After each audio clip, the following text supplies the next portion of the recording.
আমার মনে হয় ওইটা যেহেতু এগেন আওয়ামী লীগ মানে ওই ভারত থেকে আওয়ামী লীগ এবং ছাত্রলীগের সাথে সম্পৃক্ত ছিল, হাদির উপরে হামলায় যাকে আখ্যায়িত করা হয়েছে সেও ছাত্রলীগের সাথে সম্পৃক্ত।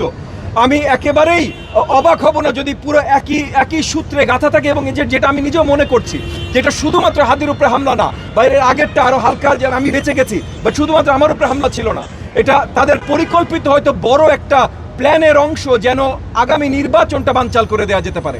তো এখানে শক্তভাবে আমাদের সকলকে এই জায়গা নিতে হবে, সকলকে দাঁড়াতে হবে।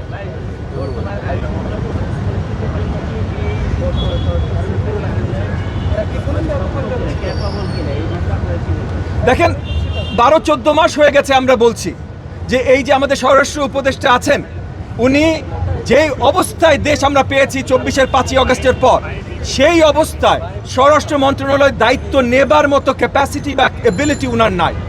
উনাকে ছোট করছি না বা ওনাকে নিন্দা জানাচ্ছি না, কিন্তু যেটা নাই সেটা নাই ভাই। এটা 12-14 মাস ধরে বলে আসছি আমরা সরকারকে, তারা শুনে নাই। আজকে হাদির উপরে যে আক্রমণটা হয়েছে এর থেকে মর্মান্তিক খুব কম জিনিস হতে পারে, কিন্তু গত 12-14 মাসে এর মর্মান্তিক আরও কিছু হয় নাই তা তো না, এটা নতুন না তো। সো আবার আরেক দিকে আপনি যদি তাকান, শুধুমাত্র স্বরাষ্ট্র উপদেষ্টা চেঞ্জ করে হবে না, মানে ব্যবস্থাটাকে শক্তিশালী করতে হবে, পুলিশ বাহিনীকে শক্তিশালী করতে হবে। সেটা শক্তিশালী করার সময় এখন নাই, তাহলে আর্মিকে আরো আর্ম ফোর্সেসকে আরো শক্তিশালীভাবে মাঠে নামাতে হবে। কারণ এখন আমরা নির্বাচনী সময় চলে আসছি, কিন্তু তফসিল ঘোষণা হয়ে গেছে। তো নির্বাচনী সময় চলে আসছি, নির্বাচনী সময় তো বড় দায়িত্ব আর্ম ফোর্সেস নেবে, এবং তার মাধ্যমে আমরা একটা স্বচ্ছ নির্বাচন পাবো, মানে আইন শৃঙ্খলা একটা ব্যবস্থাপনা থাকবে, সেই বিশ্বাসে তো আমরা সবাই নেমেছি। তাহলে এখন সময় চলে এসেছে সেটা কার্যকরী করা।